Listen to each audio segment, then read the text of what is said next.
Oi, bom dia para você. Os novos casos da doença chamada de urina preta que surgiram na Bahia fizeram a venda de pescado despencar. Uma toxina presente no organismo do peixe olho de boi seria responsável por sintomas como dores musculares e falta de ar. Nesta peixaria de Salvador, as vendas diminuíram 70%. Isopor tudo cheio de mercadoria, sem cliente, como é que compra? Os comerciantes acreditam que a população está preocupada com a doença do peixe. Na Bahia foram registradas 27 ocorrências da síndrome de RAF desde agosto até agora. A doença ainda está sendo investigada, mas os casos foram relacionados a uma toxina presente no organismo do peixe olho de boi. A síndrome provoca ruptura das células musculares, tórax, falta de ar, escurecimento da urina e aumento de uma enzima no sangue chamada CPK, que pode levar à insuficiência renal e ao consumo de peixe, que é considerado um alimento saudável. A orientação é evitar a espécie olho de boi. É importante que as pessoas entendam que todo alerta de saúde pública visa a preservação exatamente da coletividade. As baixas temperaturas registradas há algumas semanas refletiram nas vendas de laranja. Em São Paulo, as vendas de laranja in natura foram bastante calmas na semana passada. Tanto devido às chuvas e às temperaturas mais baixas, embora a procura tenha se enfraquecido, a colheita limitada pelas chuvas e a baixa oferta de frutas com qualidade evitaram quedas nos preços. Na parceria R$ 43,81, uma alta de quase 1% em relação à semana anterior. Outras variedades seguem com preços firmes devido à menor disponibilidade nesta safra. A folha murcha registrou uma média de R$ 35,00. Para abater mais de 100 mil aves. Não é só a Covid-19 que deixa a Europa em alerta. A gripe aviária causa... Na Alemanha, autoridades confirmaram o surto em diferentes fazendas. Entre elas galinhas, patos, gansos e perus. O risco de transmissão para humanos é considerado baixo, mas os novos surtos aqui no continente europeu já provocam graves consequências econômicas. Os cortes estão em queda. De acordo com apurações do CPEA, as vendas de carne de frango estão lentas no mercado brasileiro. A alta nas cotações estão sendo seguradas pela boa procura desta segunda quinzena do mês e pelas exportações do produto. Segundo o relatório da Secretaria de Comércio Exterior, nos primeiros 9 dias de novembro foram embarcadas 166 mil toneladas de carne de frango in natura, com uma média de 18 mil toneladas por dia. Esta é a maior média diária registrada neste ano, mas o que pode impactar nos preços que, por enquanto, seguem firmes no país. Os produtores de arroz fizeram um acordo com a água no município e também em Camboriú. É uma espécie de colaboração entre os 23 risicultores que controlam a água para manter a cultura e também evitar o desperdício. A água que desce da barragem é a mesma que mata a sede dos moradores, dos animais e que permite o cultivo do arroz. Antes do acordo entre a EMASA, água durante o verão. Os risicultores acabam armazenando água dentro dos seus quadros de arroz e à medida possível que a concessionária de água, a EMASA, necessita desse nível do nosso rio Camboriú. E aí em momentos que tem chuva, né, é importante também colocar em momentos que tem chuva, essa água ela é represada pelos agricultores nesses quadros de arroz, né, mantendo essa água até essa necessidade da EMASA. Entre eles manter a sua irrigação, né? Não perder a produtividade durante a sua safra, né? E ganha a população porque tem essa segurança hídrica onde que o risicultor é o grande armazenador de água na bacia do rio Camboriú. Esta aqui é uma caixa de nível que faz a distribuição da água para muitas quadras de arroz. O sistema utilizado é de irrigação por canal de derivação. Os agricultores não têm mais aquele medo de perder a produção. O Gilson é risicultor há mais de 30 anos. O pai dele também já plantava o grão. Pois possibilita que, além dele, os outros 22 trabalhadores que atuam no cultivo dessa cultura aproveitem melhor a água sem perder a qualidade do produto. Não precisar trazer ordem judicial para nós soltar a represa, nós só ficamos comentando no WhatsApp do qual se está um período de extinção. Entre os produtores locais, vai além do processo produtivo. Consultamos o tribunal, temos que também, em conjunto com o tribunal, poder construir uma saída jurídica para que pudesse validar essa transferência de recursos, ajudando a EMASA. Favorecer os dois municípios, Balneário Camboriú e Camboriú, e principalmente os nossos rizicultores de Camboriú. Eu acho que foi bem-vindo esse acordo, foi feito lá em 2019 e está sendo feito. O dólar alto continua impactando os preços da soja brasileira. Os indicadores registraram queda de 2,6% em Paranaguá, no Paraná. Depois de subirem com força nas últimas semanas, os preços da soja recuaram no mercado interno. Segundo apurações do CPEA, essa baixa vem da desvalorização do dólar em comparação ao real. O indicador do grão em Paranaguá, no Paraná, caiu 2,6% na última semana. Com a saca sendo negociada atrasado o semeio do grão no Brasil, as chuvas em novembro têm favorecido o cultivo. Em algumas regiões, inclusive, os trabalhadores estão mais adiantados do que no ano passado. Agora, uma boa notícia para você, caminhoneiro, que costuma passar por Minas Gerais. O Ministério de Infraestrutura abriu mais 9 quilômetros de tráfego na pista duplicada da BR-381. A abertura faz parte do lote de obras, feito em conjunto com uma pesquisadora, foi premiada pela Unesco por descobrir uma substância que é de Oliveira. O Programa para Mulheres na Ciência da Unesco existe há 15 anos. Já premiou mais de 100 pesquisadoras e distribuiu 4.500.000 bolsas auxílio. A Fernanda Farnese foi premiada este ano na categoria Ciências da Vida. Ela desenvolveu um método para preservar plantações de soja em períodos inesperados de seca e faturou R$50 mil. O Prêmio para Mulheres na Ciência, ele é um prêmio que motiva e que inspira muito vendo o seu projeto. Foi assim que eu me senti quando eu ganhei o prêmio, muito motivada. Qual é a importância desse aparelho aqui? Qual foi a importância dele, na verdade, na sua pesquisa? Esse aparelho é essencial para quem trabalha com resposta. Com esse aparelho, a gente consegue medir processos como fotossíntese e respiração da planta. E a fotossíntese, ela tem um papel central, porque é ela que vai produzir o carboidrato que a planta tem para crescer e se reproduzir. Então, eu consigo acompanhar o quanto a seca compromete a fotossíntese e, portanto, compromete o crescimento e a produtividade. No Brasil, todo ano, o Programa para Mulheres na Ciência escolhe 7 jovens para ser investida em sua pesquisa. A Unesco vai oferecer um treinamento para cada uma delas, com duração de 2 dias para que as pesquisas continuem evoluindo. Esse experimento que foi premiado, ele deve terminar e está disponível. Depende de uma série de parcerias, depende do interesse da agroindústria. Então, quanto elas precisam, aqui uma balança, né? O Rauander está fazendo o seu doutorado em cima deste assunto e ele controla tudo. Se a planta, a soja, está se desenvolvendo, se ela está morrendo, enfim, todos os cuidados são tomados por ele. Como que funciona tudo isso aqui, Rauander? O método determina que nós temos que colocar uma certa quantidade de veranicos em eventos de seca. Então, eu determino que ela tem que ficar em 20% de capacidade de campo e testar os mecanismos do óxido nítrico. A pesquisadora esclarece que a seca já é um problema frequentemente enfrentado pelos produtores de soja. Na safra 2018-2019, pela falta de chuva, quando a soja já estava plantada. Naquela safra, tivemos quase 2 milhões de toneladas a menos em relação à produção da soja.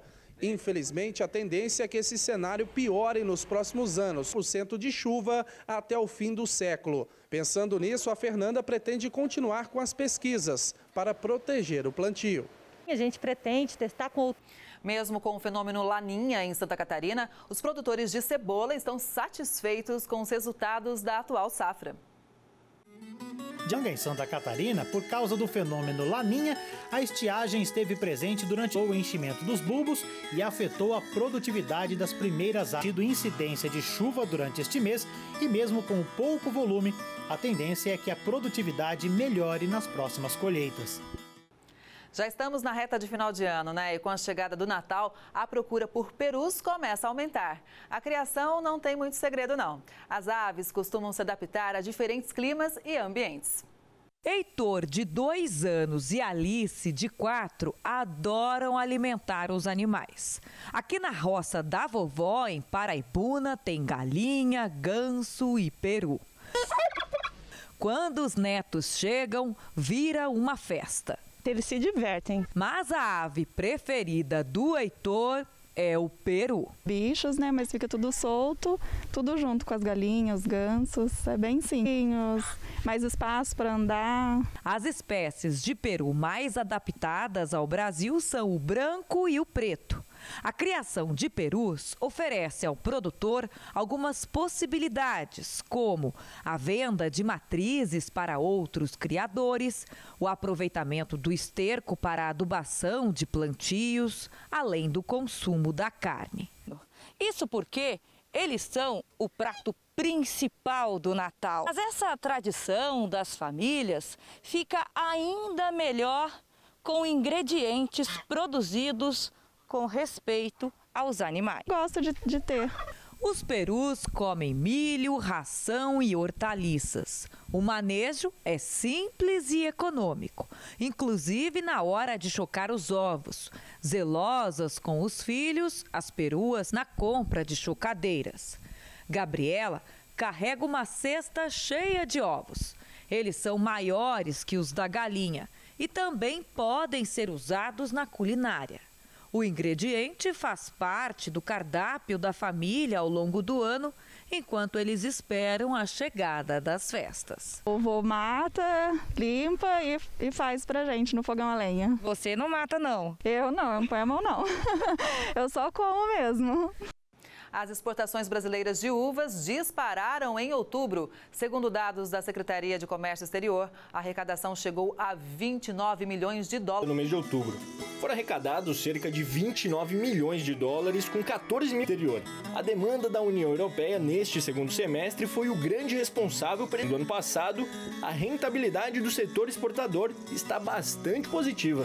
Isso porque, além da expressiva valorização da moeda norte-americana em relação ao real, o preço médio em dólar também aumentou cerca de 5% ações. A estiagem trouxe prejuízos para a pecuária catarinense. O custo de produção aumentou nos últimos meses para o pecuarista. Bom, em relação à pecuária, a gente também já vem enfrentando alguns problemas por conta da estiagem, assim como as lavouras, mas ainda menos intensas. Tem dois principais problemas que são enfrentados pela pecuária nesse momento. Um é a falta de água nas propriedades para atender a produção animal e o outro são as pastagens. No caso da falta de água, a gente tem um levantamento preliminar que aponta que a região mais atingida são as 2 regiões mais afetadas. E só nos municípios dessa região a gente já tem mais de 2.000 famílias do meio rural que estão recebendo água nas propriedades, por meio de caminhão-pipa ou outros meios. Com o calor intenso e a falta de chuva, a pastagem cresce menos e ela amadurece mais rápido, ou seja, ela chega no ponto de florescimento mais rápido. Isso faz com que ela perca qualidade. Em consequência, o que acontece é que os produtores acabam precisando complementar a alimentação dos animais com silagem, ração, feno ou outro tipo de alimento complementar. E isso encarece significativamente o custo de produção. Os trabalhos da colheita de uvas já começaram em boa parte do país, porém a falta de chuva... Segundo informações do HF Brasil, a safra de final de ano 2020-2021 do Sul e do Sudeste já deu o pontapé inicial. Em Marialva, no Paraná, alguns viticultores estão trabalhando na colheita há 15 dias. Já em Louveira, passada. Na Praça Paranaense, devido à restrição na oferta de uvas Itália no Vale do São Francisco, as cotações iniciaram o mês na faixa dos R$ 7,00 o quilo. Já a BRS Vitória está sendo comercializada a R$ 7,05. E safra, a falta de chuva atrasou a maturação de parte dos cachos. Assim, a colheita ainda é baixa na região, mas com as precipitações e o calor dos... No começo era para consumo próprio, mas a criação cresceu tanto que decidiram comercializar. Estou falando de um casal de Rondônia que enxergou na criação de galinhas e na produção de ovos uma forma de ganhar dinheiro.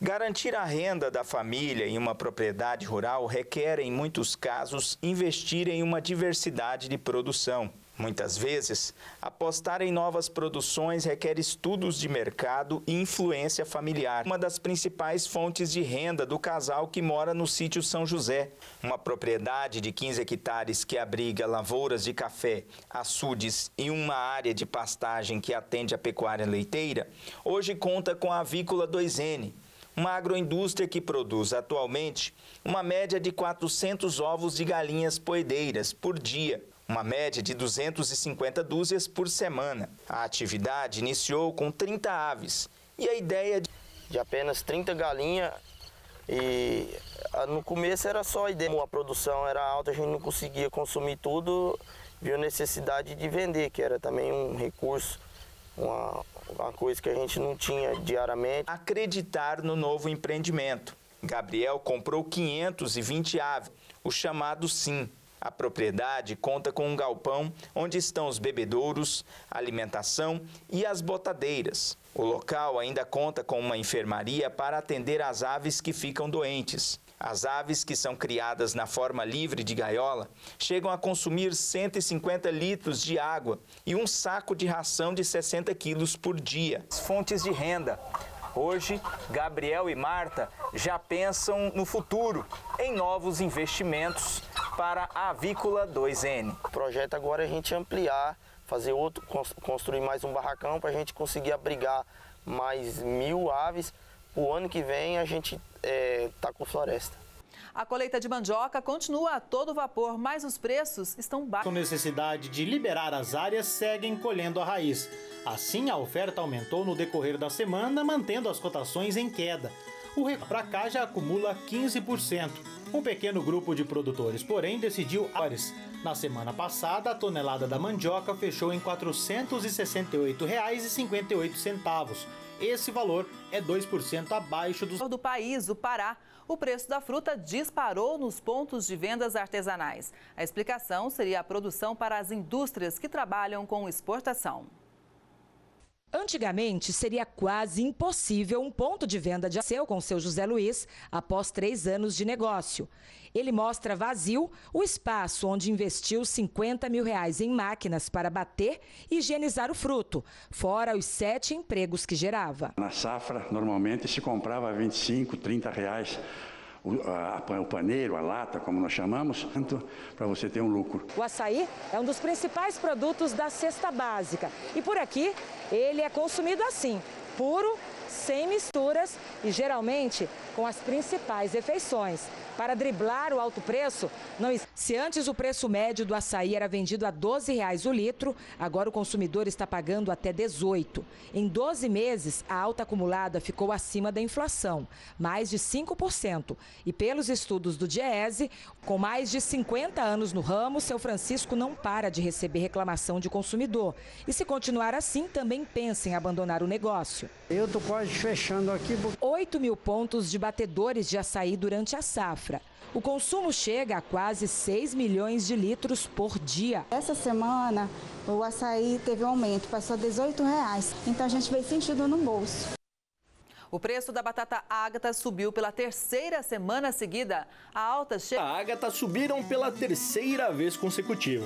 De acordo com o CPEA, os colaboradores, precipitações no sudoeste paulista e em lavouras do sul de Minas atrapalharam a colheita, limitando a oferta. Atacadistas relatam os R$ 180,12 em São Paulo, uma alta de quase 15% em relação aos dados da semana anterior. O tomate fechou em queda nos últimos dias. Os preços registraram baixas em São Paulo e no interior, em Campinas. Os preços do tomate e salada fecharam em queda na semana passada. Em São Paulo, a caixa de 20 quilos foi comercializada a R$ 88,47, uma baixa de quase 11%. Já em Campinas, a queda foi de 12%. E na capital mineira, Belo Horizonte, o tomate teve uma alta de 5%. Os recuos observados em São Paulo e Campinas se dão à intensificação da segunda parte da safra de inverno na cidade de Sumaré, no sul de Minas Gerais. Entrada de mais frutos verdes do que maduros na semana passada, o que contribuiu para a desvalorização. A expectativa para as próximas semanas continua sendo de baixa, já que a safra de verão tende a se intensificar ainda mais. Há mais de 50 anos, uma família de origem japonesa se especializou na produção de orquídeas. A diversidade de espécies e o tipo de adubação são alguns dos diferenciais da família. E a beleza das flores é mesmo de encantar os olhos. Cores vibrantes que se apresentam uma vez por ano em forma de flor. Quando desabrocham, as orquídeas chamam a atenção pela variedade. Mas antes de chegar à floração, é percorrida uma longa etapa. Estamos em uma plantação que fica na região leste de São José dos Campos. Aqui são produzidas 300 mil mudas por ano. Tudo começa na preparação do meio de cultivo. Essas gelatinas são à base de batata, água de coco ou banana. Tem um estudo feito, né? For fazer uma clonagem, por exemplo, o ideal é utilizar água de coco, né? E depois tem a batata, algumas variedades vão bem em batata e algumas variedades também. Picadas, mas parecem grãos de poeira. É nessa hora que o produtor escolhe a variedade e a cor da flor. Toda vez que fazemos o cruzamento é cadastrado um código falando quem que é o pai e a mãe, para saber qual é a cor que vai dar para frente. Qual a cor que ela vai florescer. Se cruzamos branco com branco, então as mudas vão sair branco. Durante 5 meses, a planta se desenvolve no laboratório, dentro desses potes de vidro. Nessa etapa acontece a separação das mudas que se desenvolveram dentro da gelatina. Depois de 4, 5 meses, elas atingem dentro dos potinhos diferentes tamanhos. E a Selma é responsável. E tudo aqui exige muito cuidado. Olha, tudo é esterilizado para que não... Ela é para filtrar o ar e evitar que fungos atinjam a planta. Garantir a saúde da orquídea também depende de manter o do sol. Já vai acostumando com a luz solar, a temperatura e aí quando você tira quando tiramos do frasco, ela não sofre o estresse, né? Já adaptadas à claridade, as mudas saem dos recipientes de vidro e são plantadas nas bandejas. A produção daqui atende principalmente a região do Vale do Paraíba. Florescem, mas o Luiz nem sempre consegue acompanhar essa floração, exatamente porque vem de mudas, né, Luiz? Isso, uma parte eu vendo em mudas, né, mas a parte que é produzida aqui, eu consigo sim acompanhar toda a parte produtiva até a floração dela. A gente tem 2 espécies aqui, por exemplo. Fala um pouquinho delas pra gente. Essa daqui, por exemplo, é uma comanara, né?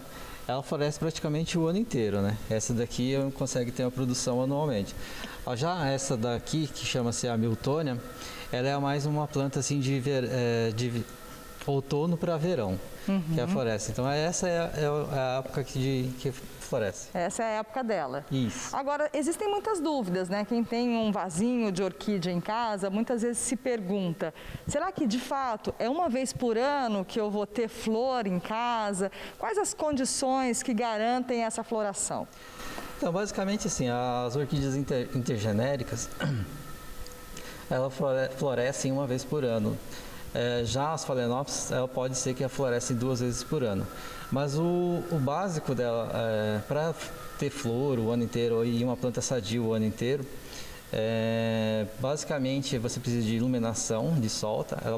Ela deve pegar sol, mas se atentar a um pequeno detalhe, né? Que são as 2 primeiras horas do dia ou as 2 horas finais do dia. Aquele vasinho, de repente, que está lá e não floresce, pode ser a questão da luz, do sol? Sim, sem a luz a orquídea ela não produz fotossíntese, né? Então é muito importante que ela pegue um pouquinho de sol, pelo menos 2 horas. Vamos falar de rega. Quando você pega o vaso e você levanta ela, se ela estiver leve, então quer dizer que secou bastante. Então você pode dar água em abundância até escorrer a água por baixo, porque a raiz da orquídea ela é epífita, então ela precisa de oxigênio, então você está renovando o oxigênio. E outra, quando você joga o excesso de adubo, todo o excesso de adubo, para ele não virar sal e estragar a sua raiz, você vai também estar lavando, tirando esse excesso de sal. Então você melhora a aeração e também tira o... Para a orquídea, por exemplo? Nessa fase assim, que depois que ela deu a flor, já... Mas assim, você pode dar aí 1 vez por mês, porque ela já cresceu já, então não tem necessidade de você estar adubando mais que isso. Ela tem asa, pena e anda de coleira pelas ruas do interior de São Paulo. Você vai conhecer agora a Kiwi, a galinha que virou animal de estimação de uma família e é tratada com muito mimo. A Kiwi é a galinha de estimação da Clarice e do Adriel. Tem 3 meses e é toda tecnológica. Ouvir música no telefone é um dos hobbies favoritos dela. A mascote da casa foi presente de um amigo que tem uma fazenda. Kiwi logo ganhou uma casinha confortável. Gosta de comer arroz e de ganhar carinho. Você quer dar uma voltinha na rua? A Kiwi também gosta de dar uma voltinha aqui fora pela vizinhança e para isso a Clarice e o Adriel colocam uma espécie de coleirinha nela, que ela tá, ó, bicando meu tênis, ó, lá. Não pode estragar, viu, Kiwi? Se soltar ela da coleirinha, o que acontece? Ela sai voando? Não, ela não voa. Não voa? Ela não voa. Assim, tipo, como ele anda muito com ela aqui no ombro, ou o carro passa em cima, ou ele... Um cachorro também? Sim, como aconteceu uma vez. Depois da aventura na rua, Kiwi voltou para casa para beber água e comer uma migalha de pão. Clarice e Adriel nunca imaginaram uma vida com uma galinha dentro do lar. Agora não conseguem mais ficar sem a penosa. Este veterinário explica que esses pets não convencionais, assim como cães e gatos, precisam de ambiente limpo, comida... A qualidade de vida envolve espaço, alimentação, distração, envolve um conjunto de coisas que somam boas práticas. Você sabia que parte dos morangos que a gente consome é importada do Porter? Alexandre Mendonça visitou a propriedade e traz todos os detalhes pra gente.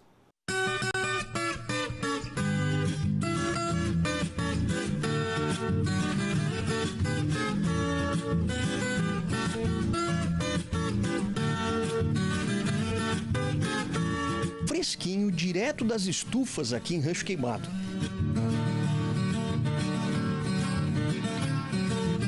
E ainda pode saborear as delícias que são feitas com a fruta produzida na mesma propriedade. São tortas, bolos, tudo feito à base de morangos.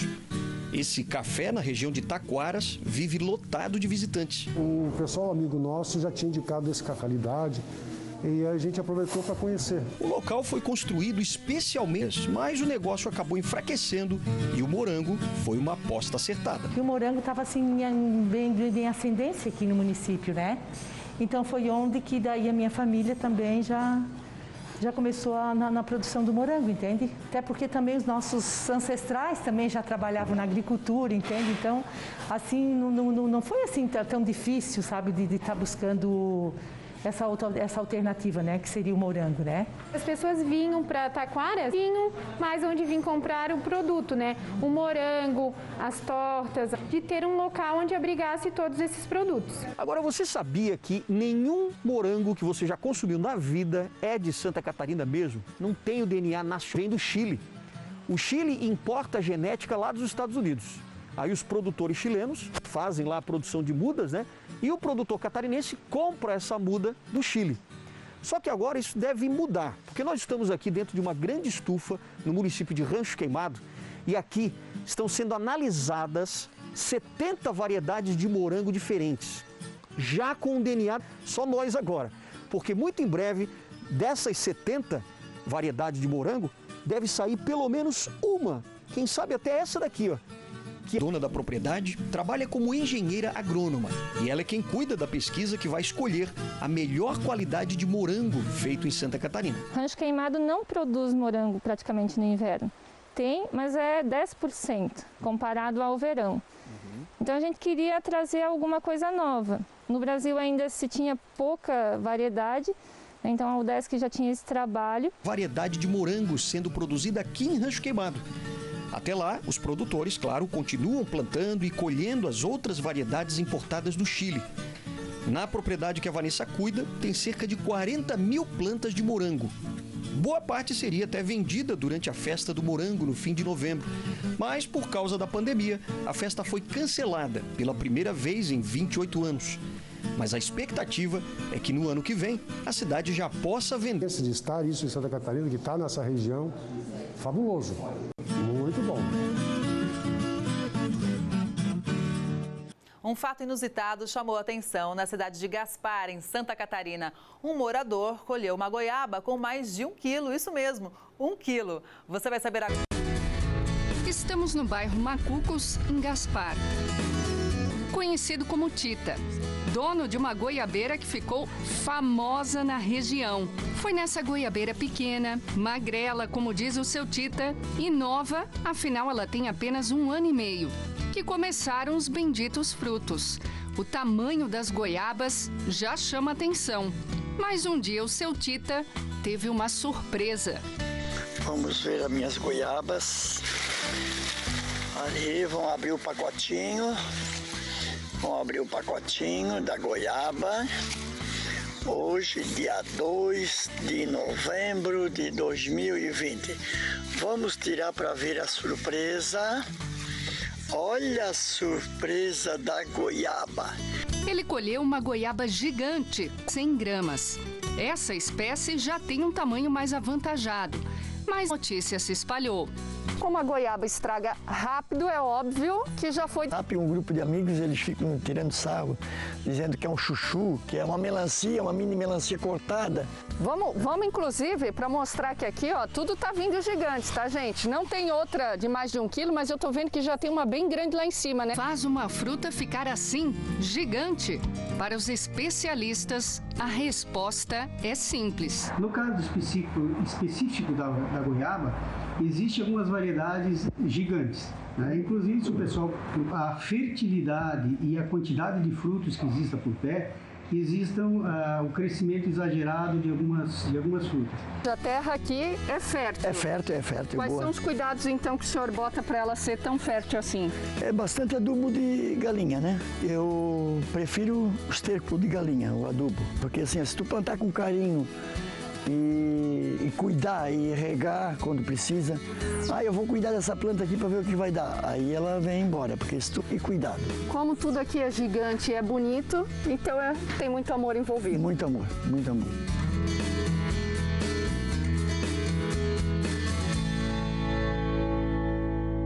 O Record News Rural de hoje vai ficando por aqui. Muito obrigada pela sua companhia e audiência. Até a próxima.